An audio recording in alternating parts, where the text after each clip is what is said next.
हाँ रोशन भाई कैसे हैं? Good evening.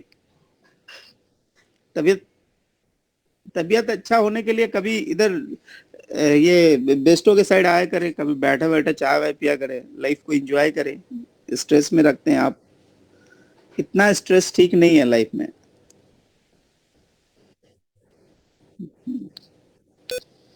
समझे? सीएमए तो कर ही लेंगे, इतना दिक्कत कुछ नहीं है। हाँ लेकिन लाइफ में स्ट्रेस नहीं लिखे। सीएमए कोई बहुत बड़ी चीज नहीं है। ठीक है। और बहुत मुश्किल भी नहीं है। आप थोड़ा सा एफर्ट दे दीजिएगा तो निकल जाएगा, तो हम स्ट्रेस फ्री रहे। तो सबसे पहले मैं एक आदमी का क्वेश्चन का आंसर लेके बढ़ूंगा, एंड वो है हमारा ताहिर भाई का। ठीक है। और सब आदमी प्लीज असाइनमेंट नंबर 10 को एकदम शुरू से देखना शुरू करें। और अब असाइनमेंट नंबर 8 का मैंने अभी रिकॉर्डिंग अभी 5 मिनट पहले बनाया। 6-7 मिनट में हमने सारे 10 सवाल को मैंने आंसर कर दिया है। और फाइनेंशियल रिपोर्टिंग के जो आपके गलत हुए थे मैंने उसकी भी रिकॉर्डिंग बना दी थी, समझो भाई साहब ना तौहिद भाई। उसकी रीजनिंग बेस्ड हाँ। रिकॉर्डिंग मैंने बना दी थी। अच्छा। तो अगर आप देखेंगे तो आपको शायद कहीं हेल्प मिल जाए। तो सबसे वो पहला जो सवाल, बोलिए बोलिए वो बोलिए बोलिए। रोशन पे अपलोड। नहीं रोशन भाई के पास नहीं होगा ना, क्योंकि हमने अभी अपने मोबाइल पे बनाई थी, रोशन भाई के पास नहीं थी। रोशन भाई को मैं भेज दूंगा तो वो अपलोड कर देंगे। ग्रुप में मैंने भेज दिया। तो देखिए सबसे पहला जो सवाल था वो ये था, असाइनमेंट नंबर 10 पे हम लोग काम कर रहे हैं। तो आइए, बोल रहा है कि इसके अंदर सबसे पहले द कॉस्ट ऑफ क्वालिटी, ये बोल रहा है कि मेरे भाई कॉस्ट। और जी भाई, स्क्रीन नहीं आ रहा। Sorry, thank you. कोई आदमी मिसिंग है शायद, नहीं पता। प्रणब मिसिंग है और आजम भाई मिसिंग है, क्योंकि दोनों ने नहीं किया तो मैंने बोल दिया था नहीं करे तो नहीं आना, लेकिन बोल दे रहा हूँ आ जाओ। अस्सलाम वालेकुम मेराज भाई, मैं तो हूँ। वालेकुम सलाम। अच्छा, आपने तो बोलना है, बोला बोल, गलत होता तो भाई गलत होगा तो क्या हुआ, कर लेंगे बाद में, कोई मसला कुछ थोड़े। देखिए, तो सबसे पहला जो कॉस्ट है बोला है that cost that arise from the periodic budgeting decision that have no strong input output relation. तो इस तरह के जो कॉस्ट होते हैं उस कॉस्ट को क्या बोलते हैं? तो हमारे क्या नाम है, ताहिर भाई ने लिखा है बी। बी का मतलब होता है डिस्क्रिशनरी कॉस्ट। तो आंसर उन्होंने एकदम बिल्कुल सही लिखा है बी। जिन्होंने भी बी लिखा है वो अपना एक नंबर डाल ले, जिन्होंने बी नहीं लिखा है वो 0 डाल ले। ठीक है जी। अब यहाँ पे जो डिस्क्रिशनरी कॉस्ट का जो डिफिनेशन है, बोल रहा है डिस्क्रिशनरी कॉस्ट वेनली, हम बता दे रहे हैं आपको, वैसे होते हैं जो मैनेजर्स अपने मर्जी से डिसाइड करते हैं, हाँ जी इस पे जाना है नहीं जाना है। ठीक है। तो बोलता है discretionary are characterized by the uncertainty about the relationship between the input and the value of the related output। यानी इनपुट आउटपुट का इस पे बेसिकली रिलेशन नहीं बैठता है। ठीक है। अब इसमें बोला जाता है कि, तो ये एक सबसे बड़ी बात है। तो ये इसकी डिस्क्रिशनरी कॉस्ट आएगी। फिर बोला कि जी departmental overhead are usually preferred to plant wide overhead. तो departmental overhead plant wide overhead. तो जो डिपार्टमेंटल होते हैं वो ब्लैंकेट रेट टाइप के होते हैं, जो कि हम लोग यूज करते हैं कहाँ पे, ट्रेडिशनल कॉस्टिंग में। तो इसमें हमसे बोला गया कि when the activity of are are usually preferred to plant wide overhead when, पहला बोला है the activities of each of the various department in the plants are not homogeneous। ठीक है। तो बोल रहा है departments are usually preferred to plant wide overhead. तो प्लांट के अंदर हो सकता है कि बहुत सारे डिपार्टमेंट हो, तो अगर प्लांट के अंदर एक टाइप की एक्टिविटी नहीं हो रही है, डिफरेंट डिफरेंट टाइप की एक्टिविटीज होती है, तो वहां पे कहा जाता है कि जी इससे बेहतर कि हम जो डिफरेंट डिफरेंट डिपार्टमेंट के हिसाब से काम कर लेते हैं। ठीक है। और ये दोनों जो है इट्स एन एग्जाम्पल ऑफ क्या, it is an example of at traditional costing. तो यहाँ पे बोला the activity of the overhead allocation should have a high correlation with the influence of the incurrence of the overhead. यानी triggering जिससे cost trigger होता है उसके साथ उसके रिलेशन होने चाहिए. The activity of the various department are usually more appropriate. तो जो डिपार्टमेंट्स के जो कॉस्ट होते हैं वो मोर अप्रोप्रिएट है देन द प्लांट वाइड. अब जब प्लांट के अंदर डिफरेंट डिफरेंट टाइप के डिपार्टमेंट काम करते हैं तो ज्यादा प्रेफरेंस देना पड़ेगा जी डिपार्टमेंट को in comparison to the plant overhead.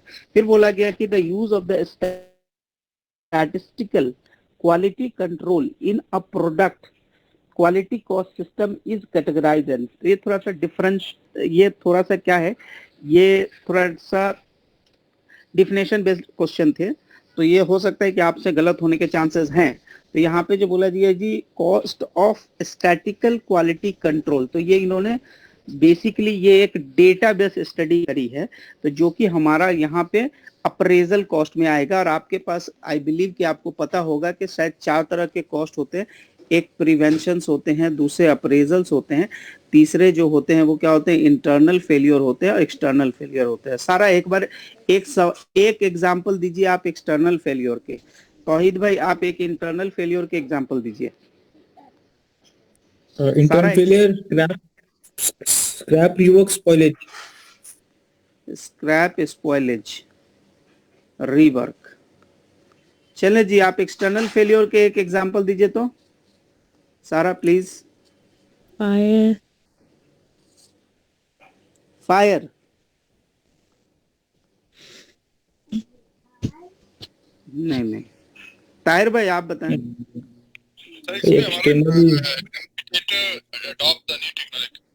क्या जी सॉरी सर नहीं सुनाई दिया, क्या बोले.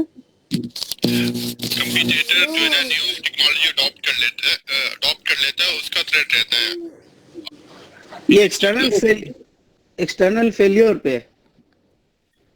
नहीं मेरा भाई ये है वारंटी लायबिलिटीज. वारंटी लायबिलिटीज हो सकते हैं और इन्वायरमेंट से रिलेटेड आप अगर कुछ करते हैं. चौथा आपके कुछ लीगल लायबिलिटीज हो सकते हैं.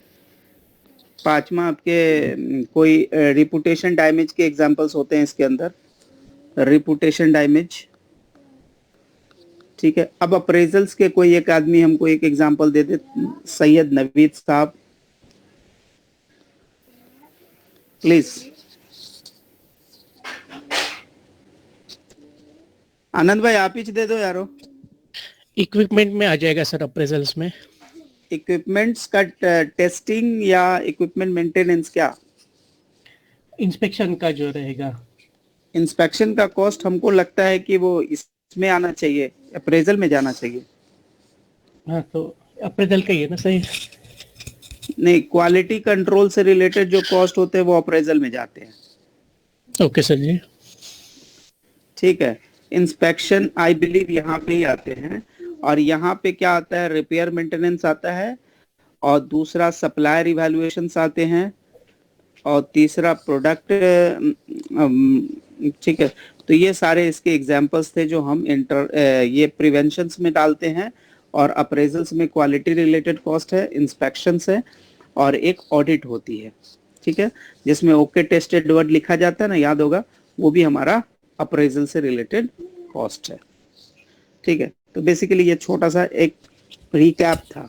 The cost of maintaining the statistical quality control are more appraisal because they are incurred to detect the products not meeting the specifications.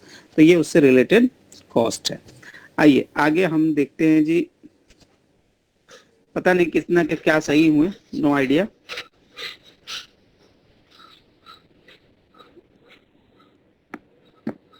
आइए बोलता है कि एक न्यू एडवर्टीजमेंट एजेंसी है. बोल रहा है new advertisement agency serves a wide range of the client including the manufacturers, restaurant. किस तरह के लोगों को सर्विस दे रहा है, मैन्युफैक्चरर को, रेस्टोरेंट सर्विस प्रोवाइडर्स को, departmental and other retail establishment को. The accounting system, the advertising agency यानी ये वाली के are most likely adopted for the record keeping in accumulating cost. तो यहाँ पे बोल रहा है किस टाइप के वो कॉस्टिंग के एकुमुलेशन मेथड्स को यूज करेंगे। तो सबसे पहले मैं आपको बता दूं कि कॉस्ट एकुमुलेशन में हमने बेसिकली आगे पीछे याद भी होगा तो हमने दो मेथड्स के बारे में डिटेल में पढ़ा था। एक तो हमने प्रोसेस कॉस्टिंग के बारे में पढ़ा था, दूसरा हमने पढ़ा था जी किसके बारे में बताइए, जॉब ऑर्डर। तो जॉब प्रोसेस कॉस्टिंग में हमने बोला था अगर आप होमोजीनियस प्रोडक्ट्स बनाते हो तो आता है, और जॉब कॉस्टिंग के केस में हमने हेट्रोजीनियस वर्ड यूज किया था। हेट्रोजीनियस का मतलब होता है सब एक दूसरे से अलग अलग है। तो चूंकि इसकी वेराइटी ऑफ कस्टमर्स है, हर एक दूसरे से अलग अलग है, तो हमको इसमें से बताना कि कौन सी कॉस्टिंग वो यूज करेगा। तो प्रोसेस यूज नहीं करेगा, रेलेवेंट डिसीजन के लिए आता है। ऑपरेशन कॉस्टिंग बेसिकली मैंने आपको बताया था वो जो सर्विस सेक्टर्स में होते हैं, लाइक रेस्टोरेंट रनर्स या फिर हवाई जहाज वाले, ये लोग उसमें आते हैं। तो यहाँ पर हम चूंकि वाइड वेराइटी डिफरेंट टाइप्स के उसके कस्टमर डिफरेंट डिफरेंट टाइप्स के इंडस्ट्री को वो सर्व कर रहा है, तो उसके लिए सबसे बेटर ऑप्शन क्या है कि जी जॉब ऑर्डर कॉस्टिंग को वो यूज करो। Use by the organisation, the serves are readily identified by the individual batches that will accumulate the cost by clients, यानी job order is the most appropriate.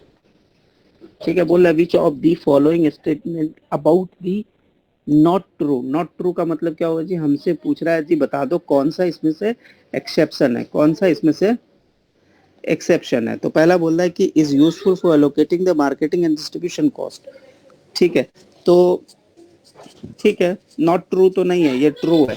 बोल रहा है more likely to result the major difference from the traditional costing, ये भी true है, यानी ये गलत तो नहीं हो सकता। फिर बोल रहा है cost drivers, what causes cost to be incurred, ये भी रीजन सही है। बोला है differ from the currency in the product is not cross subsidized, ये पता नहीं कहानी कहाँ से कहाँ ले गया। ठीक है, बोला है differ from the traditional costing system in that products are not cross subsidised.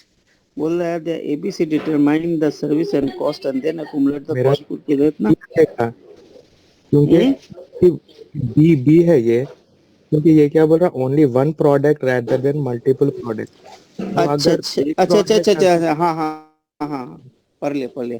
Major difference from the shape the if the manufacturer differ one product rather than multiple product, the is more likely to result a major difference from the traditional if they manufacture only one product rather than multiple products। अच्छा नहीं, इसका मतलब ये हो रहा है कि अगर वो एक प्रोडक्ट बनाएगा, इसका मतलब क्या बन रहा है वो बताएं। अगर एक प्रोडक्ट बनाएंगे तो दोनों का सेम ही आएगा ना मेराज भाई, एबीसी और ट्रेडिशनल दोनों का एक ही आएगा। हाँ, तो जब ठीक है, मल्टीपल प्रोडक्ट्स बनाएंगे तो जब भी ABC costing will be differ from traditional. agreed 110%। so this is the right answer, B is the right answer। चलो फिर आगे बोल रहा है the corporations provide the management consulting services to the hospital. ठीक है, बोल रहा है consulting engagements vary widely from hospital to hospital, both in term of the nature of the consulting services provided and the scope of the consulting engagement। the most appropriate method इसमें से क्या होगा, तो इसमें से हमको जो लग रहा है यहाँ भी हम कह सकते हैं जॉब ऑपरेशन, जॉब ऑर्डर, बाकी देखते हैं।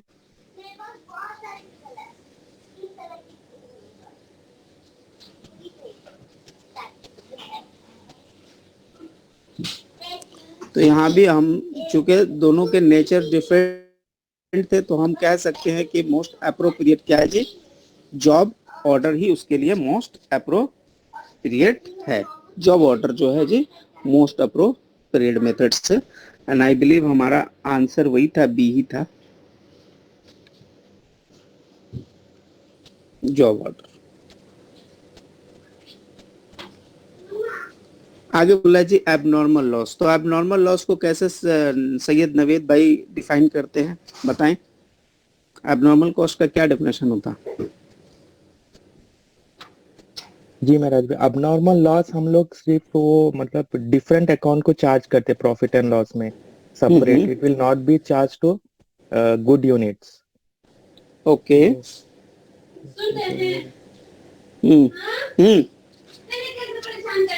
अच्छा,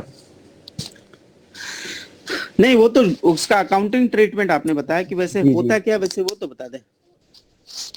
इसका आंसर डी रहेगा मेरा भाई, not expected to occur under efficient operation condition.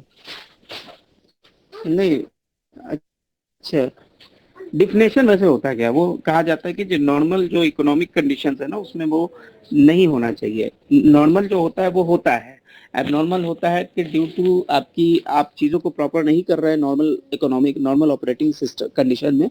इसका मतलब ये अनएक्सपेक्टेड जो ऑकर हो रहा है जो इन इफिशिएंट ऑपरेटिंग कंडीशंस पे, वो आपके लिए एबनॉर्मल होता है। तो यहाँ पे जी बोल दिया कि जी नॉट एक्सपेक्टेड टू ऑकर्स पहला। दूसरा बोल रहा है not expected to occur under efficient operating, तो एबनॉर्मल की सिचुएशन है। बट नॉर्मल क्या होता है कि वो ऑकर करेगा, जैसे कि पेट्रोल वोलाटाइल होता है तो उड़ेगा। बाकी हर कंपनी अपने अपने प्रोडक्शन पे कुछ परसेंटेज चार्ज करती है। ये बोलता है कि joint cost are useful for what. तो अगर किसी को नहीं भी याद होगा तो ये हमने मैंने ऊपर वाले क्वेश्चन में कंट्रोलेबल चूज किया है। किसमें कंट्रोलेबल, ये जी बी मैंने चूज किया। बोल रहा है not usually controlled by the production supervisor.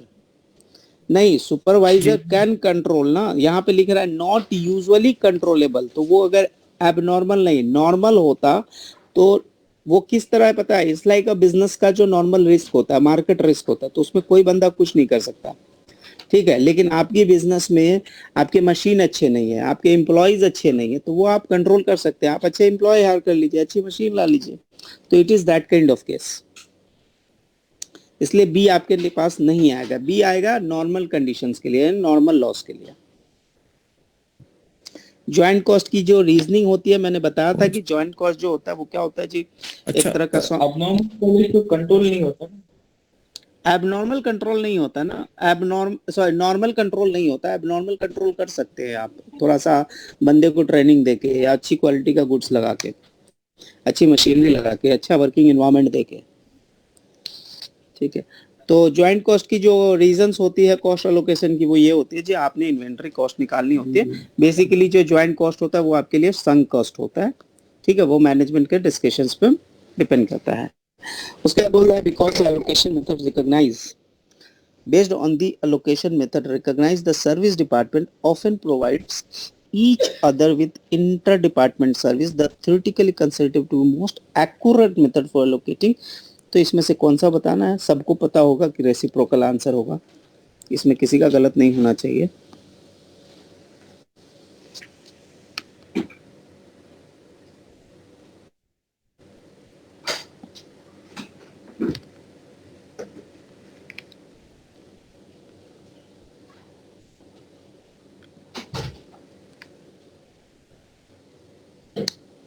इसमें शायद किसी का अगर गलत हुआ तो फिर बहुत मुश्किल वाला बात है। बोला जी लाइफ साइकिल कॉस्टिंग के बारे में पूछा है, तो वह लाइफ साइकिल कॉस्टिंग में बोलता है कि it sometime uses the basis for the cost planning and cost riding.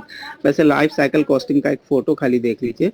ये क्या होता है जी, इंसेप्शन होता है, ये क्या होता है ग्रोइंग स्टेज होता है, ये क्या होता है जी मैच्योरिटी होता है, यहाँ से डिक्लाइनिंग होना शुरू हो जाता है, that is called the product life cycle, ठीक है जी। तो यहाँ पे जो चीजें होती है यहीं पे ये बोल रहा है जी, ये सिर्फ यूज किया जाता है समटाइम कॉस्ट प्लानिंग कॉस्ट की प्राइसिंग के लिए यूज किया जाता है। और बाकी जो चीजें हैं बोला है द इंक्लूड्स बनी मैन्युफैक्चरिंग कट इनकट नहीं, उसमें सारे तरह के कॉस्ट लिए जाते हैं लाइफ साइकिल कॉस्टिंग में। ये मैन्युफैक्चरिंग एंड सेलिंग ये भी नहीं, बोला है सिर्फ कॉस्ट सेविंग अपॉर्चुनिटीज के बारे में बात करता है, बोला नहीं ये भी नहीं। सीधी बात ये है कि कॉस्ट प्लानिंग और कॉस्ट इसमें सारे कॉस्ट लिए जाते हैं। यहाँ पे बोल रहा है कि इसमें सारे cost up stream cost, manufacturing cost, down stream, marketing, customer service, सारे तरह के कॉस्ट को आपको लेना पड़ता है। बोल रहा है costing system appropriately use in GIT system which cost flow directly to the cost of goods sold. तो इसमें कुछ हम लोगों ने उस दिन पढ़ा था बैक प्लस कस्टिंग के बारे में, तो इसमें ये हमने बोल भी दिया था कि ये जीआईटी सिस्टम में यूज किया जाता है। और ये तब तक आप कॉस्ट अलोकेट नहीं करते जब तक कि आप फिनिश गुड्स ना बना ले, ठीक है। तो ये बैकवर्ड अप्रोच को फॉलो करता है, ठीक है। ये क्या होता है, ये आपकी ये detail tracking of the cost को करता है। ये सिस्टम जो होता है सूट करता है किसको, जो बंदा जीआईटी सिस्टम को यूज करता है उनके लिए, ठीक है। तो ये मतलब बैक फ्लश कस्टिंग बेसिकली आपके कहाँ यूज होते हैं जी, आपके लिए जो यूज होते हैं वो होते हैं GIT सिस्टम। फिर उसके बाद ये है सिनोमेंट्स। ये थोड़ा सा न्यूमेरिकल से पता नहीं किसी ने करा होगा नहीं करा होगा, लेकिन एक छोटा सा सवाल। सारा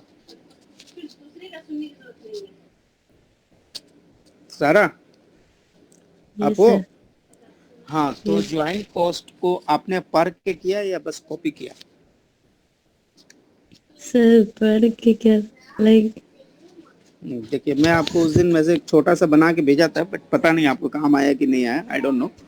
देखिए, मैंने आपको वहाँ पे चारों मेथड्स के बारे में डिटेल में समझाया था। वहाँ पे बोला देखिए ज्वाइंट कॉस्ट है, अगला बोला है जी फिजिकल क्वांटिटी के बेसिस पे अलोकेट करना है।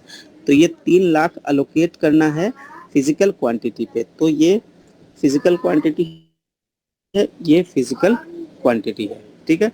तो हमको अगर सेल्स वैल्यू के ऊपर करना होता तो हम वैल्यू ऑफ सेल्स लेते, लेकिन चूंकि हमारा फिजिकल क्वांटिटी पे है तो सबसे पहला मेथड है 9 और 6 यानी कि 1,50,000। तो हर चीज के लिए कॉस्ट 2 रुपया। अगला बोला है कि किसके बारे में हमको पैसे देने हैं जी, CBL के बारे में। और CBL आपने कितने बनाया, 90,000। तो आप 90,000 से मल्टीप्लाई कीजिए तो यानी कि 1,80,000 आपका कॉस्ट बन जाएगा। तो आई बिलीव ये आपका कॉस्ट बनेगा। अगर यही चीज सेल्स वैल्यू के ऊपर होता तो हो सकता है कि आपके आंसर डिफरेंट होते। यहाँ पे बोला जी कि हमको बताना है कौन से सेल्स वैल्यू के ऊपर बताने हैं, ठीक है जी। तो बोला है मैन्युफैक्चर 2 प्रोडक्ट उसने बनाए हैं, दोनों products are dividend MSP DSP, और 3 लाख रुपए आपने खर्च कर लिए। अब 3 लाख रुपए जब आपने खर्च किए हैं तो आपने 60,000 कोई एक MSP बनाई है, दूसरी प्रोडक्ट आपने 90,000 की यूनिट बनाई है, ठीक है जी। बोला नो फर्दर प्रोसेसिंग, कुछ भी नहीं हो रहा है, सीधा आपको बताना है जी सेल्स वैल्यू पे। तो आपके पास सेल्स वैल्यू क्या क्या है, 2 रुपए का है, और इधर पे आपका सेल वैल्यू जी 4 रुपए का है। तो 9 चौका 36, 3,60,000, और इधर में 6 दूनी 12, 1,20,000। तो 3,60,000 और 1,20,000 जी 4,80,000 होता है, ठीक है। अब उसके ऊपर 3 लाख को 4,80,000 से बांटना है। फिर आपसे पूछा जी MSB को क्या प्रोवाइड कीजिएगा। तो MSB कितना है आपका, 20,000 का, सॉरी 1,20,000 का। तो 1,20 से इसको काटिएगा तो 12 चौके 48, 4 से इसको काटिएगा जी 75,000 आ जाएगा। तो आपका आंसर आना चाहिए 75,000। आगे जो सवाल है,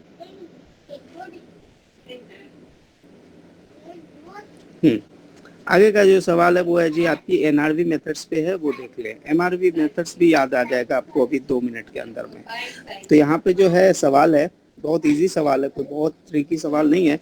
यहाँ पे जी बोला जा रहा है कि अभी जो है आपने 60,000 यूनिट्स बनाए हैं, सॉरी 3 लाख रुपए आपने खर्च किए हैं, तो आप 3 लाख रुपए यहाँ पे लिख लो।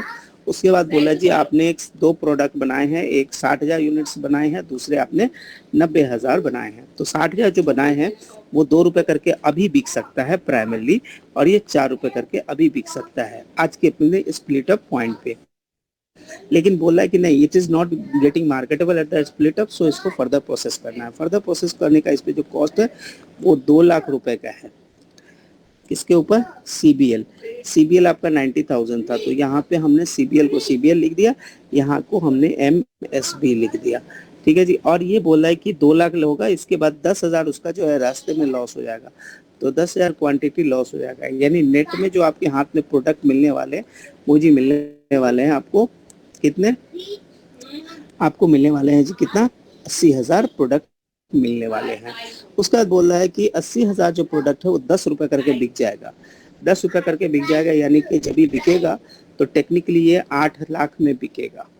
लेकिन सामने वाला आपसे NRV पूछ रहा है, तो NRV निकालने के लिए जो भी फर्दर प्रोसेसिंग का कॉस्ट है इसमें से इसको माइनस करना पड़ेगा। इसका मतलब ये है कि 8 में से 2 गया तो 6 लाख रुपया बचा इसका CBL के लिए। आ गया ये MSB के लिए, अभी बेचना चाहेंगे तो अभी ये 1,20 में बिक जाएगा, लेकिन अभी इसको नहीं बेचना है। अगला बोला है जी दूसरा जो प्रोडक्ट है उसको बेचने के लिए हमको 1 लाख के लिए चाहिए MSB को आगे प्रोसेस करने के लिए। तो आप 1 लाख देके प्रोसेस करिएगा। उसके बाद जो है ये प्रोडक्ट जब बिकेगा तो 5 रुपए करके बिकेगा। तो ये 60,000 यूनिट था, 60,000 यूनिट को आप बेचोगे 5 रुपए करके, यानी कितने में बिकेगा, 3 लाख में बिकेगा। लेकिन सेम टाइम में आपका 1 लाख क्या है जी, फर्दर प्रोसेसिंग कॉस्ट है। तो 3 में से 1 लाख निकल गया तो 2 लाख रुपया बच गया। तो 2 लाख और 6 8 लाख, यानी कि रेशियो बनेगा दिस इनटू दिस के बीच में। यानी कि आप लिखेंगे जी 3 लाख रुपए का ज्वाइंट कॉस्ट है, divide by 8 lakh, multiply by क्या, आपसे जिसका पूछ रहा है वो किसका पूछ रहा है जी, CBL, यानी इस वाले साइड का बंदे का पूछ रहा है। तो इस बंदे का इस वाले साइड का, ये बी वाले साइड का पूछा है, तो इस साइड पे उसके जो फेयर NRV है वो 6 लाख की है। तो हमने इसको काट दिया, 2 तिया 6, 2 चौका 8, 4 से 75,000 रुपया कर दिया। 75 चौका 3 होता है। अब इसको 75 दूना हमने कर दिया जी 1.5 लाख। तो 1.5 लाख तो हमारा सिर्फ ज्वाइंट कॉस्ट हो गया, प्लस इसके ऊपर हमने फर्दर प्रोसेसिंग कॉस्ट ऐड किया जी 2 लाख का। इसका मतलब है कि ये जो कॉस्ट बन गया हमारा, कितना बन गया, 3,50,000 का बन गया। अब 3,50,000 रुपए का तो हमारा कॉस्ट बना, लेकिन बेसिकली हमसे क्या पूछ रहा था, हमसे सवाल ये पूछ रहा है कि हमको बताना है जी कि हमारे कॉस्ट पर यूनिट के बारे में पूछ रहा है। हमसे क्या पूछ रहा है जी, कंप्लीटेड कॉस्ट पर यूनिट पूछ रहा है। तो कंप्लीशन में हमारे पास जो 80,000 यूनिट बने थे, तो अभी जब इसको हम डिनोमिनेटर लेंगे तो अभी इसका डिनोमिनेटर हम 80,000 लेंगे। तो 3,50,000 divide by 80,000, I don't have calculator.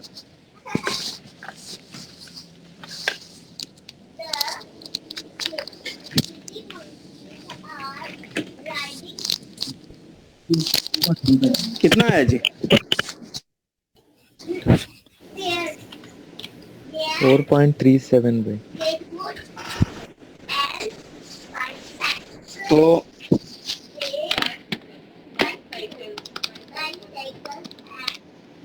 Four point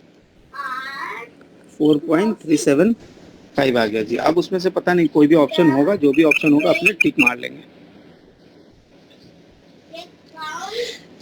क्या किया जी, पर आंसर तो 3.9 है।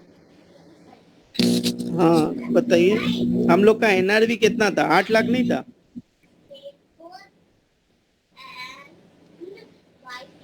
6 लाख 6, अच्छा 2 तिहाई 6 था ना, 2.25 आएगा, यानी 75 इंटू 3, 2,25,000 है। ये 1.50 नहीं होगा, बल्कि ये 2,25,000 प्लस 2 लाख, यानी 4,50,000। ये इसमें आंसर आएगा 4,25,000 डिवाइड बाई 80,000, 5.3125, ये आएगा आपका आंसर।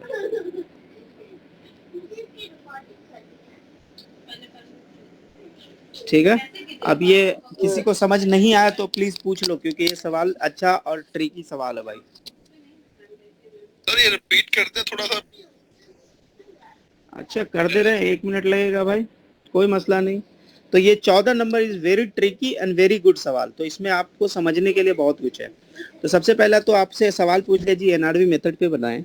दूसरा आपसे बोला कि आपने 3 लाख रुपए के ज्वाइंट कॉस्ट पे काम स्टार्ट किया, तो आपने 3 लाख रुपए का यहाँ पे खर्चा रिकॉर्ड कर लिया। 3 लाख का खर्चा रिकॉर्ड किया, उससे आप 2 तरह के प्रोडक्ट बनाते हैं, एक CBL और एक MSB। जो CBL बनाते हैं वो आप 90,000 यूनिट बनाते हैं और ये 60,000 बनाते हैं। स्प्लिट अप पॉइंट पे ये 4 रुपए में बिक सकता है, ये 2 रुपए में बिक सकता है। लेकिन क्वेश्चन आपको बोल दिया कि ये स्प्लिट अप पॉइंट पे मार्केटेबल नहीं है, इसका मतलब इसके ऊपर हमको कुछ काम करना पड़ेगा। अब जो CBL है उसके ऊपर आपको 2 लाख का फर्दर प्रोसेसिंग कॉस्ट आपने लगाया, तो फर्दर प्रोसेसिंग कॉस्ट लगाएं, लेकिन आपको 10,000 का यूनिट का नुकसान भी हो गया, क्योंकि अभी जो 90,000 यूनिट है वो आपको जब फाइनल प्रोडक्ट बना तो सिर्फ आपको 80,000 यूनिट बना। तो 80,000 इंटू 10 किया तो आपका 8 लाख रुपए का सेल प्राइस मिला। 8 लाख के सेल प्राइस में आपने 2 लाख का फर्दर प्रोसेसिंग माइनस कर लिया। तो 2 लाख का जैसे आप फर्दर प्रोसेसिंग माइनस किए तो आपके हाथ में सिर्फ 6 लाख का NRV मिला, that is called the net realizable value. तो आपको NRV कितने का मिला, 600,000 का मिला। अब आप रुक गए, अब दूसरे साइड में आइए, MSB के साइड पे।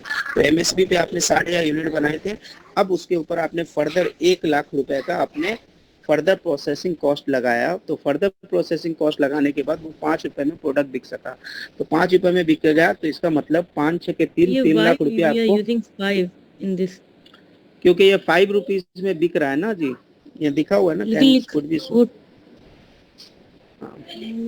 oh, 5 okay. तो ये 5 में बिक रहा है। तो ये 5 मैंने मल्टीप्लाई कर लिया जी 3 लाख, 3 लाख में से 1 लाख निकाल दिया तो बच गया जी 2 लाख।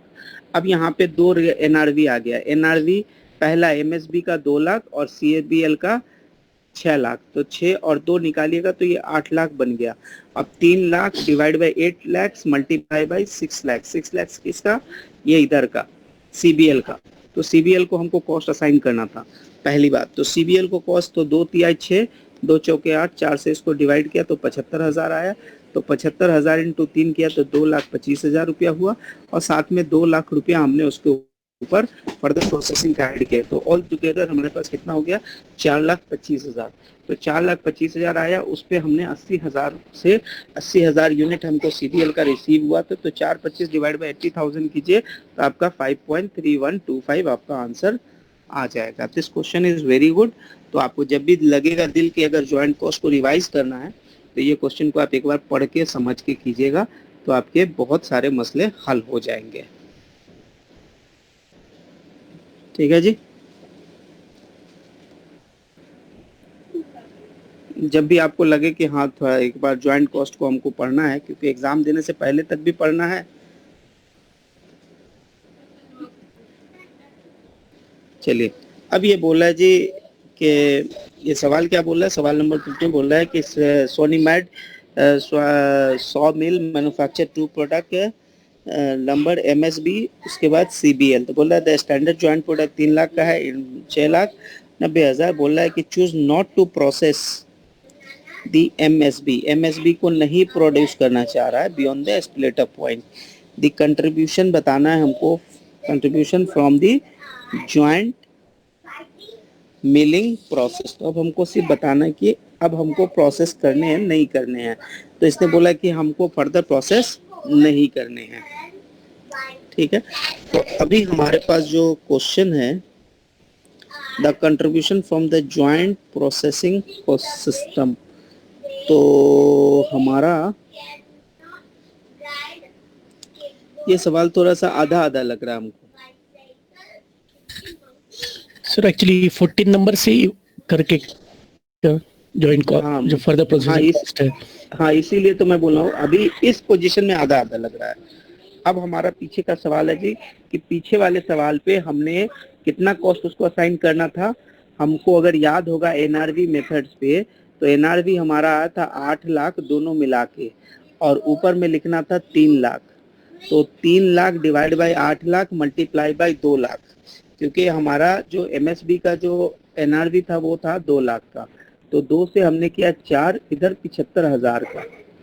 ठीक है, तो ये 75,000 का हमको ज्वाइंट कॉस्ट मिल गया था।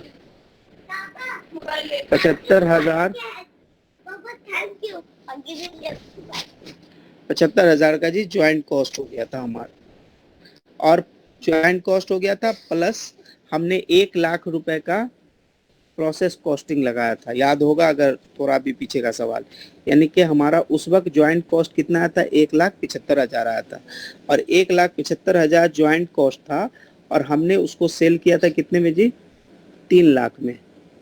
3 लाख मतलब कैसे 60,000 मल्टीप्लाई बाई 5, 3 लाख में।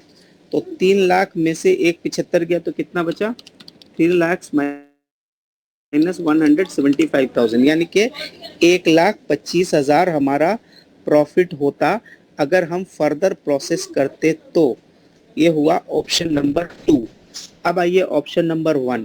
तो ऑप्शन नंबर 1 में अगर हम सिर्फ ज्वाइंट कॉस्ट अलोकेट करेंगे based on sale value, based on sale value अगर हम ज्वाइंट कॉस्ट अलोकेट करेंगे, तो पीछे वाले सवाल में हमने ज्वाइंट कॉस्ट अलोकेट किया था बेस्ड ऑन सेल वैल्यू, तो बी को कितना मिलता फिर से एक बार देख ले रहे हैं 3 लाख, ज्वाइंट मतलब ये 9 चौका 36, 3,60,000, और इधर में था 1,20,000। इसका मतलब 3 लाख का कॉस्ट को हमको असाइन करना था divide by 420,000 multiply by 120,000 based on the sale value, यानी 12 चौका 48, 4 से ये 75,000 आया। तो अभी जब बिक रहा था तो कितने में बिक रहा था 1 लाख। अभी जो हमारा सेल प्राइस था कितने का था 1,20,000 का था। अभी का जो हमारा करंट सेल प्राइस है कितना का 1,20,000, 60,000 मल्टीप्लाई बाई 2, तो 1,20,000 का है, उसमें हमने 75,000 का कॉस्ट माइनस किया, तो 1,20,000 माइनस 75,000 किया तो हमारा आया जी 45,000। तो ये ऑप्शन नंबर 1 विदाउट प्रोसेस। अगर हम प्रोसेस कर रहे थे तो हमारा प्रॉफिट कितना आ रहा है जी? हमारा प्रॉफिट आ रहा है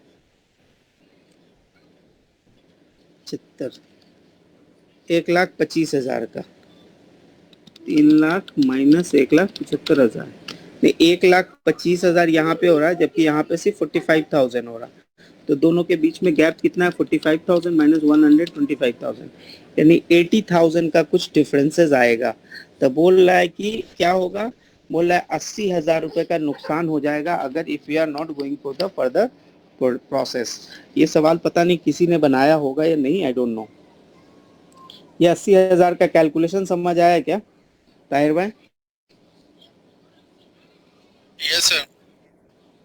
सारा आपको समझ आया क्या? यस नहीं नहीं शर्मा नहीं, पूछ लें, गलत नहीं हो तो दिक्कत का बात नहीं, मैं दोबारा बता दूंगा। ये ऐसे थोड़ा लिखा हुआ है तो मुझे उतना समझ नहीं, आपके पास लिखा हुआ मैं बता दे रहा हूँ। एक तो थोड़ा मैं साफ से, 1 मिनट लगेगा, मैं साफ से लिख दे रहा हूँ। देखिए, अगर आप एनआरवी यूज कर रहे हैं तो आपके पास एनआरवी में याद होगा आपके नीचे में 8 लाख आए थे, ठीक है, और इधर में 2 लाख आए थे, और ऊपर में कॉस्ट था 3 लाख। तो इसको जब डिवाइड करे होंगे तो आपने इसको 2 चौके 8, 4 से इसको डिवाइड किया था तो 75,000 आ गए थे एमएसबी के, प्लस 1 लाख रुपया आपका फर्दर प्रोसेसिंग कॉस्ट था, यानी कि 1,75,000 रुपया आपका टोटल कॉस्ट होता। और आपने जब सेल किया था तब इसकी आई थी जी 60,000 मल्टीप्लाई बाई 5, यानी कि 3 लाख। तो 3 लाख माइनस 1,75 कीजिएगा तो आपका आएगा जी 1,25,000। तो ये कब? जब आप फर्दर प्रोसेसिंग करते तब। अगर आपने सोचा नहीं भाई मैंने प्रोसेसिंग नहीं करनी है, तब हमने क्या बोला था? सेल्स वैल्यू पे डिस्ट्रीब्यूट कीजिए।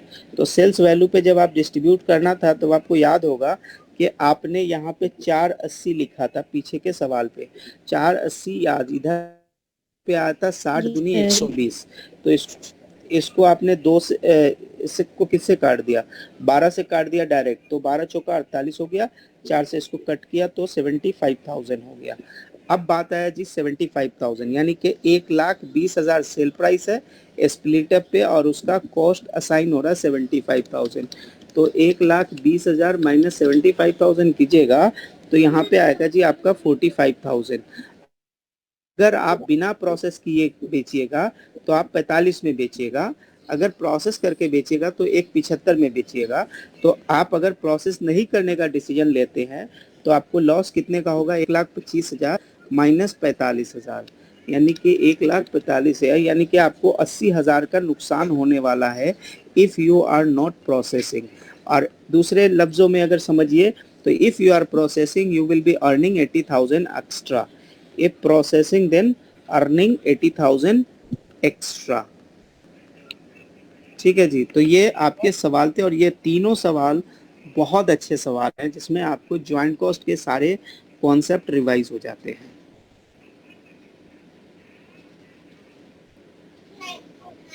ठीक है, आइए जी 17 पे कुछ सवाल थे, आई डोंट नो किसी ने बनाए तो होंगे या नहीं होंगे नहीं पता। बोल रहा है Kylian company manufacture the 2 skin care lotion, 2 type के लोशन बनाते हैं, liquid lotion and skin silken skin, 2 नाम है। Out of the joint process the joint cost कितना है? 4,20,000 रुपया है of standard liquidation run at the and generate 180 of liquid, यानी कि पहला प्रोडक्ट 1, दूसरा 120 ऑफ 2, यानी कि दूसरा प्रोडक्ट। अब बोला लिक्विड सेल फॉर दी 2 रुपया 40 पैसा और 3 रुपया 90 पैसा। ठीक है जी, बोला ई both are sold at the split up the amount of joint cost for the each production allocate करना है बेस्ड ऑन द एनआरवी। तो यहाँ पे आपको फर्दर कॉस्ट माइनस नहीं करना है, तो सिंपल कैलकुलेशन है। आपने क्या करना है जी, आपने इधर लिखना है एक तरह का प्रोडक्ट, दो तरह का प्रोडक्ट, इधर में लिखना है 180, इधर में लिखना है आपको 1,20,000। 1,20,000 को 3 रुपया 90 पैसे से मल्टीप्लाई कीजिएगा और 180 को आप 2 रुपया 40 पैसे से मल्टीप्लाई कीजिएगा। तो 180 को आप अगर 240 से मल्टीप्लाई करिएगा तो कुछ आएगा कितना का, 2 रुपया 40 पैसा, यानी कि 4,32,000। इधर में आपको 1,20 इंटू 3 रुपया 90 पैसा कीजिएगा तो 4,68,000 आ जाएगा। दोनों को ऐड कीजिएगा प्लस 4,32,000 तो 9 लाख हो जाएगा डिनोमिनेटर में। अब आपसे क्या बोल रहा है जी, आपको लिक्विड स्कीम के बारे में। तो लिक्विड स्कीम कौन सी थी, ये वाली थी, ये सिल्कन स्कीम थी। तो सिल्कन मैंने इधर लिख दिया था, ठीक है। अब बोल रहा है जी लिक्विड का बताना। तो लिक्विड का बताने के लिए लिक्विड में आपने कितने 4,32,000 आपका मल्टीप्लायर बन जाएगा। तो 432,000 का आपका मल्टीप्लायर बनेगा।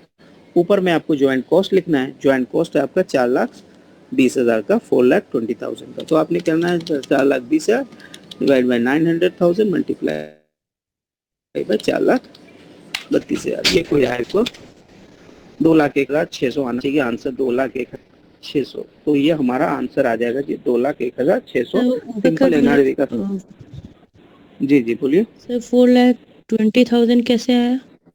4,20,000 आपके पास यहाँ पे दिया हुआ है ना क्वेश्चन में, ज्वाइंट कॉस्ट।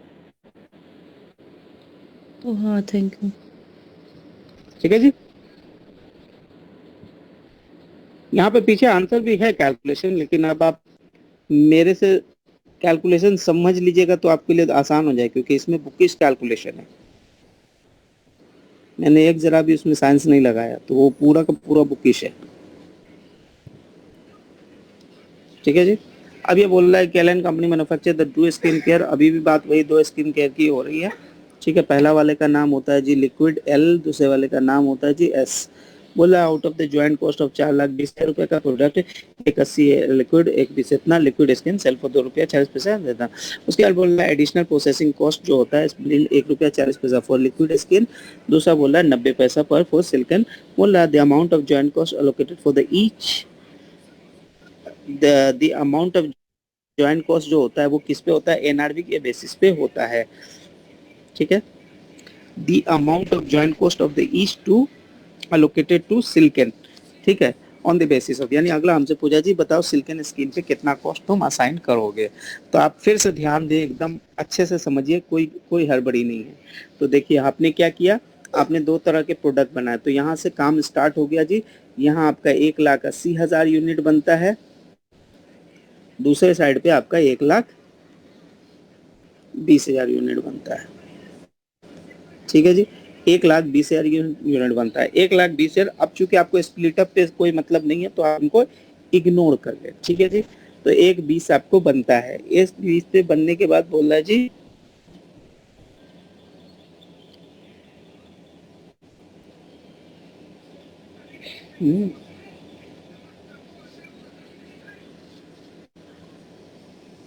तो कब बिक रहा है। अच्छा ठीक है, ये जो सेल ये कंटिन्यू करो। ये हाँ ये सेल पे ही है। तो इसका मतलब ये है कि आपके सेल वैल्यू लेने हैं। तो सेल वैल्यू 3 रुपया 90 पैसा मैंने ले लिया है, और इधर में हमने सेल वैल्यू कितना ले लिया जी, 2 रुपया 40 पैसा क्वेश्चन ने दे दिया। तो अब आ जाइए 1,20,000 मल्टीप्लाई बाई 3 रुपया 90 पैसा। तो हमारा आ गया जी कितने का, 4,68,000 आ गया। और इधर में आ गया जी 1,80,000 मल्टीप्लाई बाई 2 रुपया 40 का, 2 रुपया मल्टीप्लाई बाई 4,32,000 रुपया। ठीक है, अब बोल रहा है जी कि इसके ऊपर जो है 1 रुपया 40 पैसा पर गैलन लगता है। तो 1 रुपया 40 पैसा, 1 रुपया 40 पैसा इंटू 1 रुपया 80 पैसा कीजिएगा, सॉरी 1,80,000 यूनिट इंटू 1 रुपया 40 पैसा कीजिएगा तो आएगा जी 2,52,000। इसका मतलब 4,32,000 से 2,52 माइनस कीजिएगा तो आपका आएगा जी 1,80,000। इधर पे आपको बोला जी 90 पैसे, तो 1,20,000 इंटू 0.90 कीजिएगा तो 1,08,000 होता है। तो 1,08,000, 4,68,000 में से 1,08,000 माइनस कीजिएगा तो कितना आएगा जी? 3,60,000। अब आपके लिए डिनोमिनेटर दोनों ऐड हो जाएगा, तो 360 प्लस 180 यानी कि 5,40,000। 5,40,000 डिनोमिनेटर बन गया। ऊपर में आपके पास कॉस्ट दिया हुआ था 4,20,000। 4,20,000, तो 4,20,000 डिवाइड बाई 540 मल्टीप्लाई बाई क्या? आपसे किसका सवाल पूछ रहा है जी? स्कीन वाले का, यानी ये वाले का। तो इंटू 3,60,000 कर दीजिए, इंटू 3,60,000। तो ये कोई 2,80,000 का कॉस्ट अलोकेट हो जाएगा टेक्निकली। तो 2,80,000 का कॉस्ट इसको अलोकेट हो जाएगा बेस्ड ऑन एनआरवी। तो ये सवाल बहुत मुश्किल नहीं है, बट ये सवाल करने के पहले एक जो छोटी सी अंडरस्टैंडिंग आपको चाहिए वो मैं फिर से एक बार डिस्कस कर रहा हूँ कि सवाल आपने पढ़नी है तो आपको पता चल जाएगा जी 4,20,000 का कॉस्ट है, जिसको अभी उसको असाइन, उसको क्या करना है जी? स्प्लिट करना है। तो देखिए 4,20 के बारे में अगला क्वेश्चन आपको चल के बोल दिया कि जी हमारा कॉस्ट जो है कॉस्ट है 4,20,000 रुपये, ठीक है। अब बोल रहा है कि हमको जो डिस्ट्रीब्यूट होना है वो एनआरवी पे होना है, एनआरवी हमको निकालना है। तो एनआरवी निकालने के लिए हमने सबसे पहले क्या किया जी? सेल्स वैल्यू निकाला। तो सेल्स के बारे में क्वेश्चन क्लियर था, बोला 180 यूनिट बनता है, 120 यूनिट बनता है, ये ₹1.90 करके बिकता है, ₹2.40 बिकता है। अब इसको कंप्लीट करने के लिए उनका ₹1.40 जाता है, तो 180 इंटू ₹1.40 कीजिएगा तो आपका 252 आएगा। और बाजू में दूसरे साइड पे 120 इंटू 0.9 कीजिएगा तो 1,08,000 हो जाएगा। तो 4,68 में से 1,08,000 निकालिएगा तो 3,60,000 बचेगा, और इधर 252 में से 432 में से 252 निकालिएगा तो 180 बचेगा। दोनों को ऐड कर लीजिएगा 180 और 360, तो आपका डिनोमिनेटर 3,540 बन जाएगा, और इसका मल्टीप्लाई 360 है तो 360 कॉपी कर लीजिएगा। और 4,20,000 जो है उसका क्या है? ज्वाइंट कॉस्ट है, इसी कॉस्ट को बांटना है। तो 420 डिवाइड बाई 540 मल्टीप्लाई बाई 360 कीजिएगा तो 2,80,000 आपका कॉस्ट अलोकेट हो जाएगा। तो this is the very easy question, but still you need to do the practice.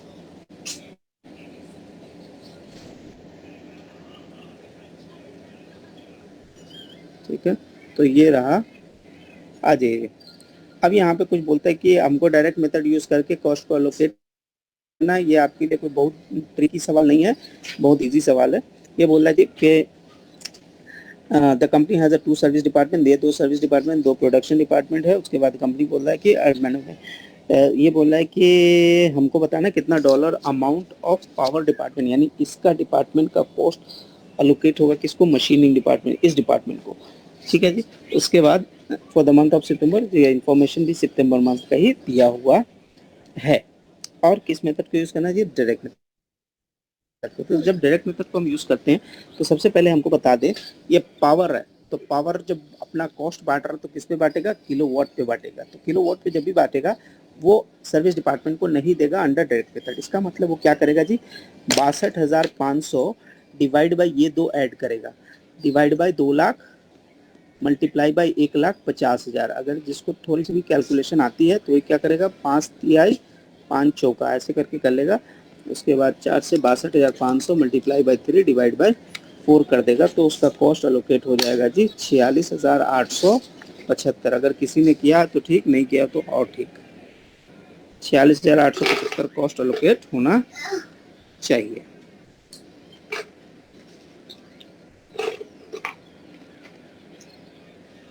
ठीक है जी। तो यहाँ पे कोई हमने बहुत बड़ा साइंस नहीं लगाया, ये बहुत इजी सवाल था, ट्रिकी सवाल नहीं था। ठीक है। यहाँ पर जी हमको कौन सा मेथड यूज करना है? हमको बोलना है जी यहाँ पर भी पावर मेंटेनेंस डिपार्टमेंट है, 2 सर्विस डिपार्टमेंट है। सबसे पहले डायरेक्ट मेथड यूज करके हमको बताना है जी कौन सा डिपार्टमेंट का? पावर डिपार्टमेंट का कॉस्ट टू मेंटेनेंस डिपार्टमेंट। तो आई बिलीव पावर डिपार्टमेंट हम लोगों ने कर लिया क्या? सर अच्छा, इसमें एक service minute, power to maintenance, हाँ हाँ हाँ। तो ये सर्विस डिपार्टमेंट है, चूंकि हम डायरेक्ट मेथड यूज कर रहे हैं तो इसको 0 कॉस्ट देंगे। क्या बात है ताहिर भाई, सुपर, माशाल्लाह, नजर न लगे। जी, इसको किसी ने करा है क्या step by step methods? Sir मैंने किए। चले गुड, चेक करते हैं अभी। तो अभी आप लोग अब ईमानदारी से अपने आंसर्स भी नंबर बैठा लेना भाई। 2 सर्विस डिपार्टमेंट है, 2 प्रोडक्शन डिपार्टमेंट, 2 सर्विस डिपार्टमेंट, हमको स्टेप मेथड यूज करना है। उसमें भी सबसे पहले बोले कंपनी ने अपना जो काम स्टार्ट किया है किससे किया है? Allocating service department to product, the company began with the service departments that receive the least from the other services. ठीक है, तो दूसरे से लिस्ट ले रहा है। तो हमको लग रहा है कि हमने स्टार्ट किससे किया हुआ है? पावर से किया होगा, क्योंकि पावर ही लिस्ट ले रहा। इसमें किससे किया? पावर से सर। हाँ ठीक है, तो इसमें आ जाइए। इसमें क्या जानना क्या? तो सबसे पहले पावर से अगर किया होगा तो इसने क्या कर दिया होगा? हमसे क्या बोल रहा है? हमसे बोल रहा है कि what amount of the power cost will be allocated to the maintenance department. तो मेंटेनेंस को कितना देगा पावर? मेंटेनेंस को कितना देगा? 62,000। हाँ वही हम कर रहे हैं। हाँ ये तीनों को ऐड करेंगे ना। हाँ तो 50 प्लस 100 200 250, ठीक है। 250 मल्टीप्लाई 20%। मल्टीप्लाई बाई 50, ऊपर में 62,500, ऐसे कर लेते हैं ना।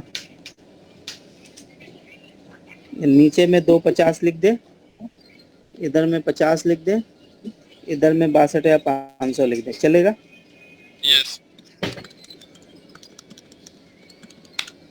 ये कोई 12,500 का 12,500, इसमें कोई साइंस नहीं लगवाया।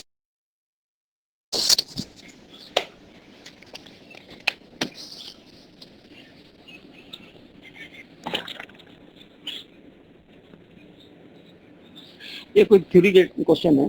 ये क्या बोल रहा है the loan department of the financial corporation has loan to the business. The cost of processing loans are often several $1,000. The cost of each loan, which includes the telephone, labor, telephone, travel, and significantly the different across the loan. The some loans requires the use of the outside services such as the appraisals, legals, and consulting services, whereas the loan does not require that. And the most appropriate cost accumulating for the loan is what? लग रहा है जी joint cost की तरह ही मानेगा। Job order क्या बोलते हैं? Job order ही आएगा सर। मेरे को भी वही लग रहा है, जॉब ऑर्डर ही है।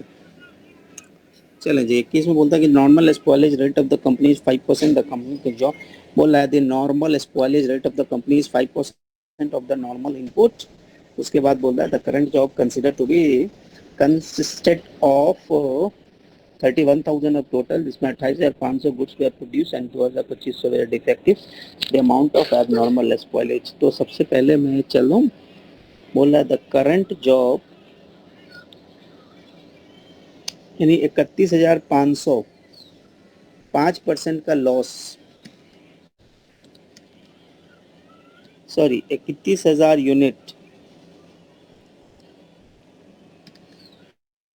तो 31,000 का 5% कितना होता है? 950 आएगा आंसर। आंसर 950 है, देख लेते हैं। 1550 माइनस 29,450, उसमें बोल रहा है जी 28,500, 950, ये कुछ बोल रहा है।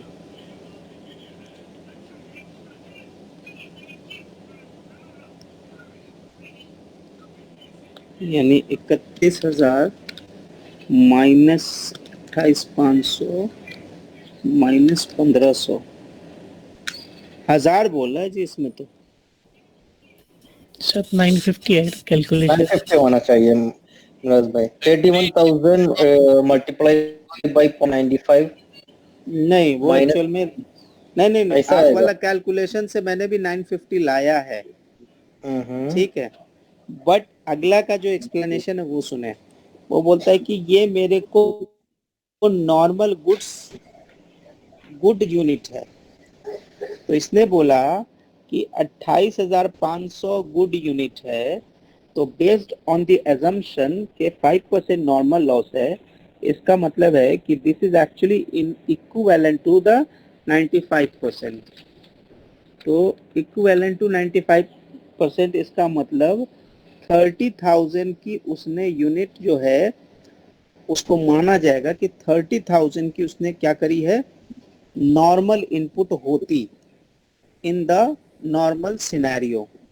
यानी अगर 30,000, चूंकि ये 0.5% का उसकी नॉर्मल लॉस है, तो अब चूंकि उसने 31,000 इनपुट डाल दिया, इसका मतलब टेक्निकली 1,000 यूनिट उसका वेस्ट चला गया।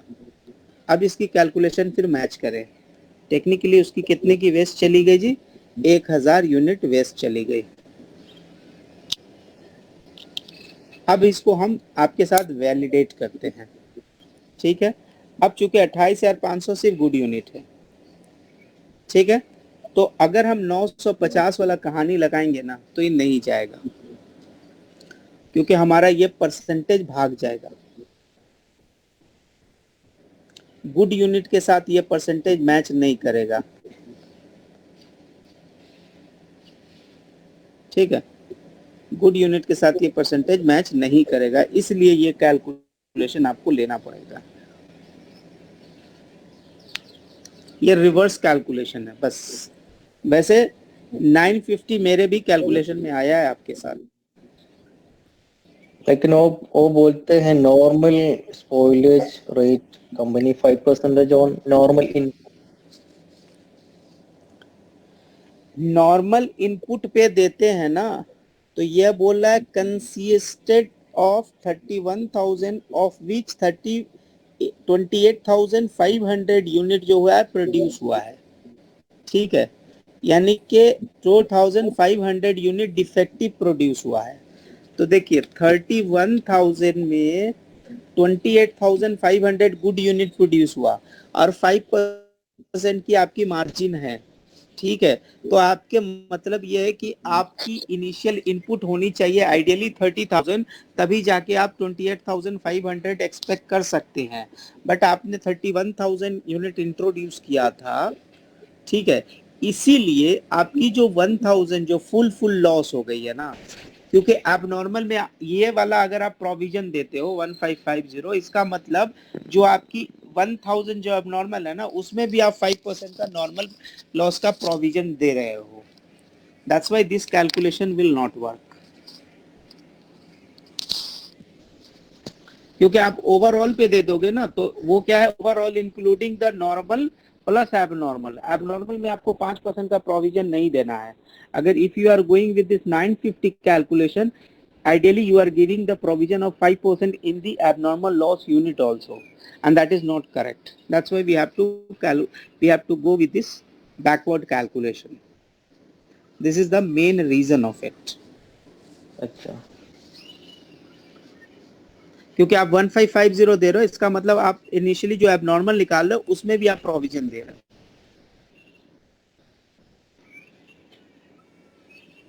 So this answer actually should be B.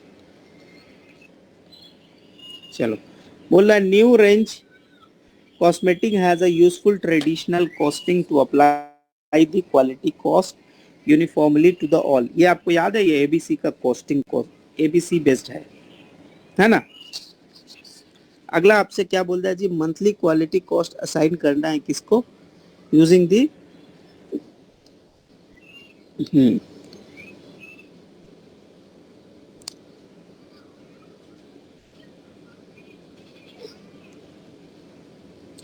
Quality control cost. इसमें क्वालिटी कंट्रोल कॉस्ट कौन से है,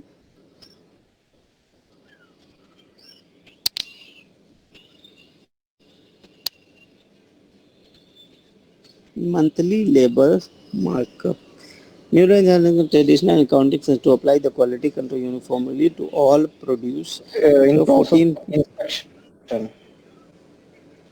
एक मिनट, ये बोल रहा है जी अभी तक का क्या तरीका है a traditional costing accounting applying the quality control cost uniformly at the rate of 14.5%. The monthly direct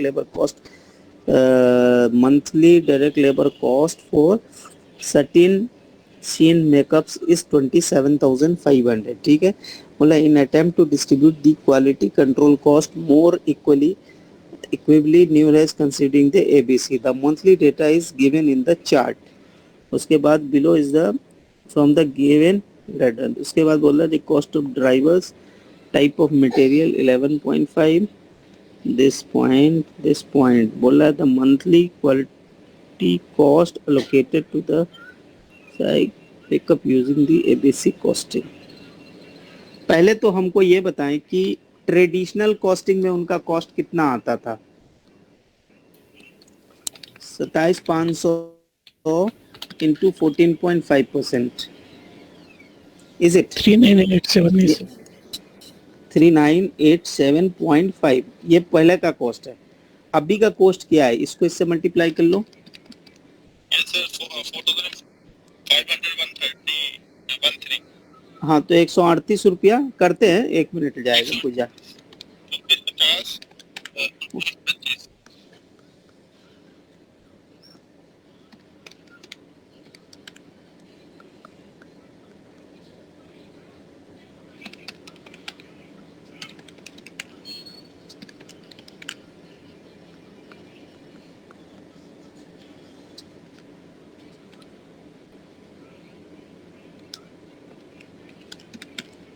₹525 रुपया 50 पैसा ज्यादा है.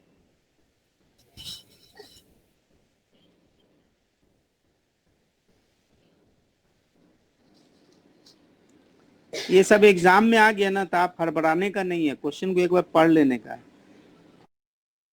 और फिर आगे मूव कर जाने का है, क्योंकि कैलकुलेशन नहीं समझ में आएगा तो टाइम वेस्ट करके कोई फायदा नहीं.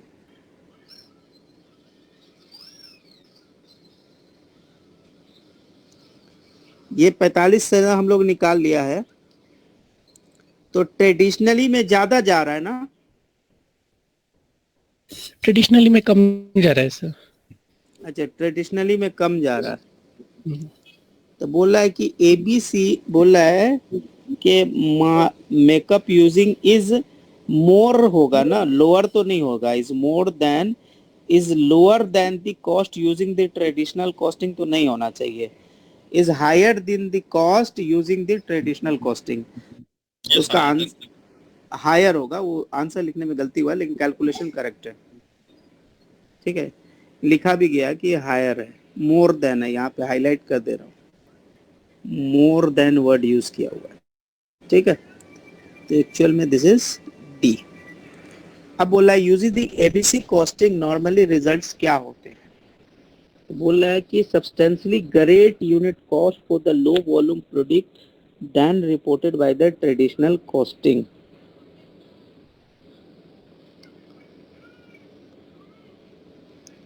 Substantially greater unit cost for low volume product than is reported by the traditional costing. Substantially lower unit cost for low volume than is reported in the traditional costing.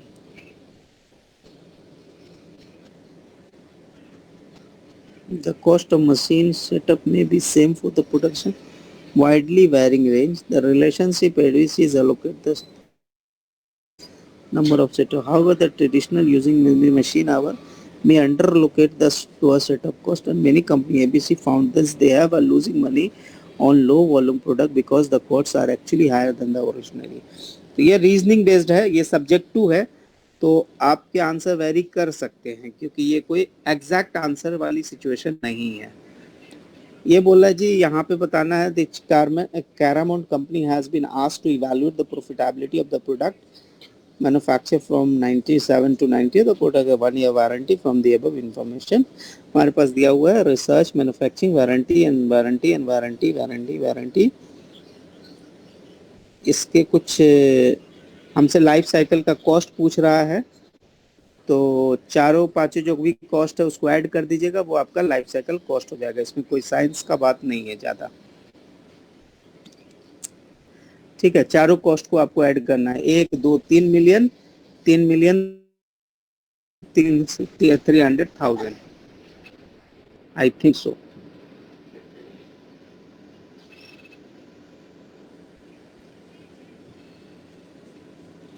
Sorry 300 नहीं 400,000, sorry, इसमें कुछ नहीं है, चारों को add कर देना, हो गया बात खत्म।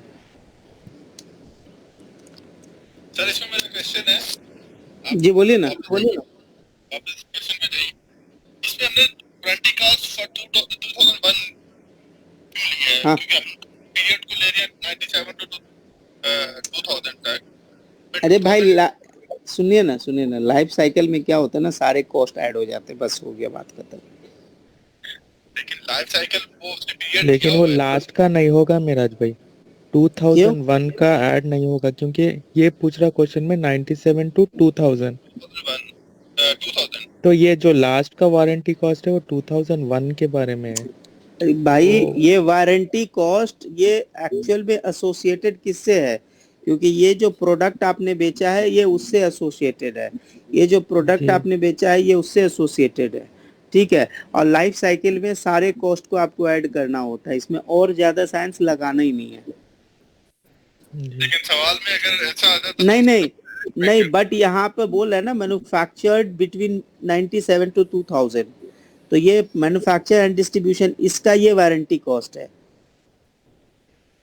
ये आप इनकर्ड कर रहे हो, ये कॉस्ट जो इनकर्ड कर रहे हो ये उसका कॉस्ट मतलब 2001 में इनकर्ड कर रहे हो, लेकिन ये किससे रिलेटेड है?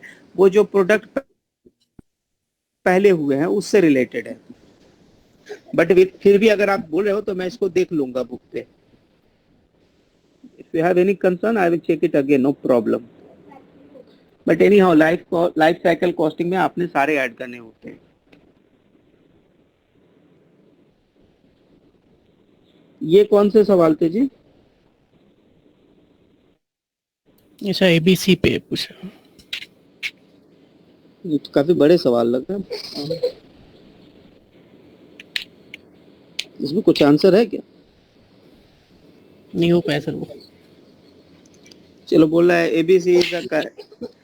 ABC is assisted level facilities that provide the service in form of residential space, meals, नहीं होटल टाइप का कोई बिजनेस है उसके बारे में बात कर रहा है, meals and other occupant assistant, ठीक है।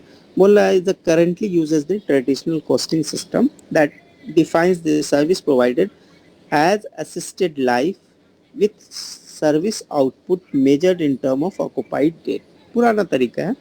बोला each occupant is charged on daily rate equal to the ALF annual cost of providing resident space, meals and OAA यानी other occupant assistant। Total occupant date यानी पुरानी जो techniques थी occupancy के ऊपर चार्ज कर देते थे। However the ABCS analyse has revealed that occupants जो use of OAA varies substantially. OAA मतलब अदर ऑक्यूपेंट्स कॉस्ट जो होते हैं वो वैरी कर रहे हैं, मतलब सब में अलग अलग जा रहे हैं, ठीक है।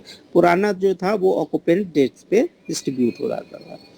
This analysis determine the occupant could be group into the 3 categories, और 3 तरीके से उसने बोला कि मैं 3 तरीके से ग्रुप कर सकता हूँ, लो मॉडरेट एंड हाई यूजर्स के बेसिस पे। बोल रहा है कि अब बोल रहा है कि एंड द एक्टिविटी ड्राइवर्स जो होंगे वो नर्सिंग आवर्स होंगे, यानी ये बेसिस पे हमारी एक्टिविटी बोलनी है। The driver for the other activities occupant date, normal के केस में अभी भी वो ऑक्यूपेंट डेज पे ही रहेंगे। उसके बाद दी क्वांटिटेटिव इंफॉर्मेशन दिया हुआ है। बोल रहा है 7.5 मिलियन जो है अभी हमारे क्या है जी कॉस्ट है। बोल रहा है total annual cost for providing the residential meal and space is 7.2 million. तो 7.5 में से 7.2 निकाल दीजिए, यानी कि 0.3 मिलियन जो है आपके वो क्या है अभी मील और स्पेस हटा दीजिएगा तो OAA आ जाएंगे, ठीक है। अब ये बोला है the ABC indicate the daily closing rate should be, तो ये 0.3 है अभी, ये 0.3 डिवाइड बाई, अच्छा ऑक्यूपेंट डेज कहीं पे नहीं लिखा हुआ है, तो ये मान के चलूंगा कि ये पुरानी वाली जो पुराना जो टाइमिंग है वो ये है 3 लाख वाली है। अभी ABC indicates that the total should be 1.82 for the occupant in the low aging। तो 0.3 मिलियन का मतलब हो गया जी 3 लाख। 3 मिलियन मतलब 3 lakh divide by 60,000 multiply by 36,000, sorry 3 lakh divide by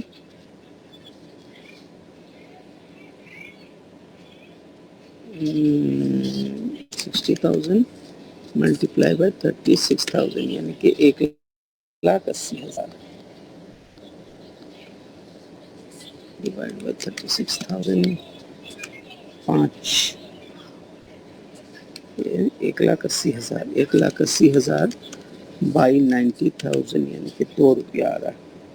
इसकी कैलकुलेशन देखो तो इन्होंने क्या लिखा जी, तो कॉस्ट 120 पर ऑक्यूपेंट डेज, ये 60 डेज है नर्सिंग के हिसाब से, एंड 720 120 दिन, and cost of OA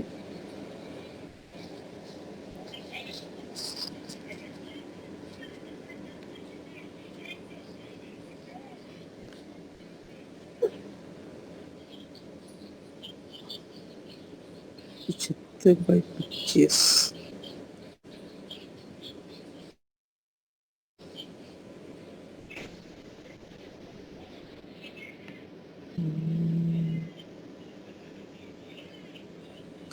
second activity total 75, तो total cost provided 65.70, 6,000 90,000 5 million। Second activity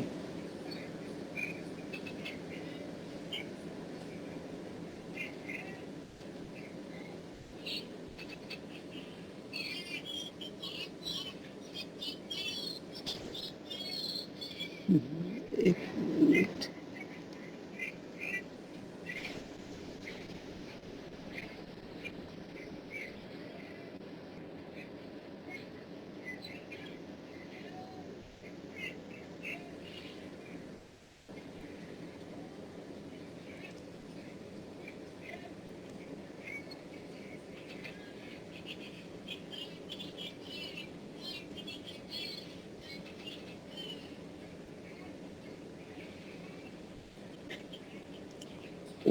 OA एक nursing hours and the drivers for other activities is occupant days। occupant days यानी कि OA and other activities, OA 7.5 million, OAA nursing hour 75 lakh divide by 60,000, 75 lakh divide by 125,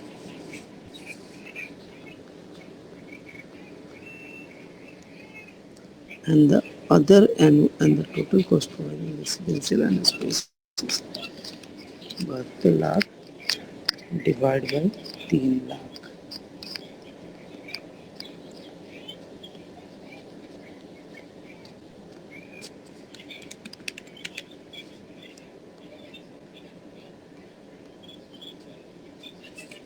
₹124 plus 149 रुपया।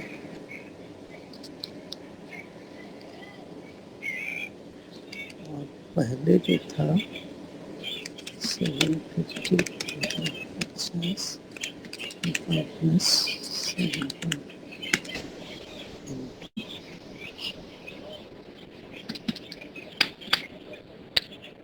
Divide by अच्छा,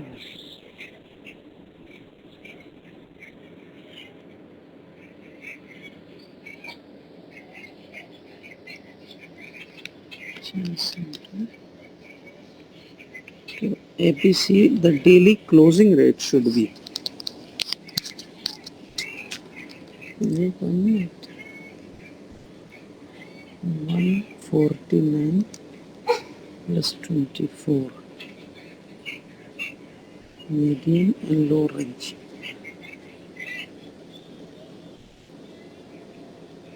ये 120 कैसे ले रहे हैं?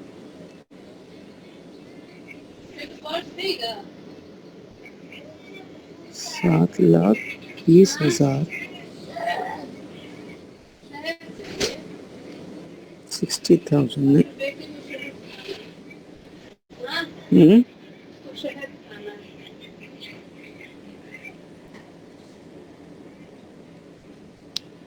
इसमें कुछ गड़बड़ लग रहा है भाई, हमारे कैलकुलेशन में 149 आ रहा है। इसको हम एक बार बाद में भी देख सकते हैं, क्योंकि इसमें मेरे को कुछ गड़बड़ लग रहा है।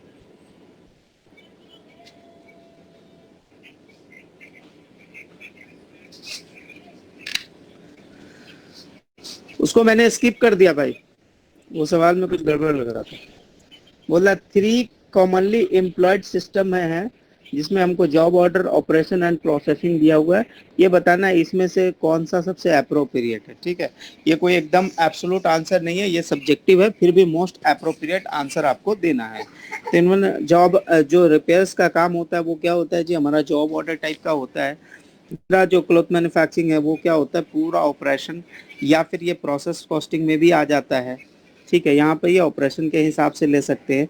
ऑयल रिफाइनरी में तो आपको सब पता है कि पूरा का पूरा काम एक प्रोसेस में परफॉर्म किया जाता है। बाकी सारा जो कस्टमर प्रिंटिंग है ये हमारा जॉब ऑर्डर में भी आ जाता है और प्रोसेस कॉस्टिंग में भी आता है। ठीक है, लेकिन कस्टम प्रिंटिंग है इसलिए हम इसको जॉब में ज़्यादा देंगे, लेकिन अगर ये पेपर प्रिंटिंग है तो प्रोसेस सही है। तो यानी ये कॉम्बिनेशन गलत हो गया था। फिर आगे जी यहाँ पे मोशन पिक्चर प्रोडक्शन, ये भी प्रोसेस में हो सकती है, नहीं ये भी प्रोसेस में नहीं जाएगी, क्योंकि ये भी क्या होती है, बहुत कस्टम होती है, ये कोई एक इसमें नहीं होती। तो ये इसको भी हम जॉब ऑर्डर में ही डालेंगे। फिर उसके बाद जो है हमारी लोन प्रोसेसिंग है, ये वेरी कर सकती है। तो मतलब ये हमारे लिए जो बेस्ट ऑप्शन है हम उसमें सेलेक्ट कर रहे हैं, बाकी सब्जेक्टिव हो सकते हैं। अगर आपके पास कोई अलग भी रीजनिंग है then it's can be acceptable, but exam point of view से this is the right way. अब बोला गया जी कि आ जाइए, the company produce the stereo speaker, the automatic manufacture the total quality control जो है यूज करेगा TQC in their production process and reject approximately 3% of the speaker received as a being a unacceptable quality. And the company inspect the reject speaker to determine which one should be reworked and which one should be discarded. तो इस type के जो चीजें होती है, the discarded किस तरह से हम क्या करेंगे, तो discarded को हम क्लासीफाई किस तरह से कर सकते हैं जी, वेस्ट में कर सकते हैं या स्क्रैप या स्पॉइलेज, किस में करेंगे बताइए? वेस्ट। स्क्रैप को कोई और भी यूज कर सकता है, लेकिन स्पॉइल नहीं यूज कर सकते। तो या तो ये वेस्ट होगा, नहीं तो स्पॉइलेज होगा। ठीक है, but most appropriate let's see what is this. Spoilage में भी रिवर्क सकता है ना? नहीं, स्पॉइलेज या वेस्ट में हम इसको मान के चल रहे हैं, स्क्रैप में नहीं होगा, रिवर्क में नहीं होगा। बाकी देखते हैं कहाँ जाता है।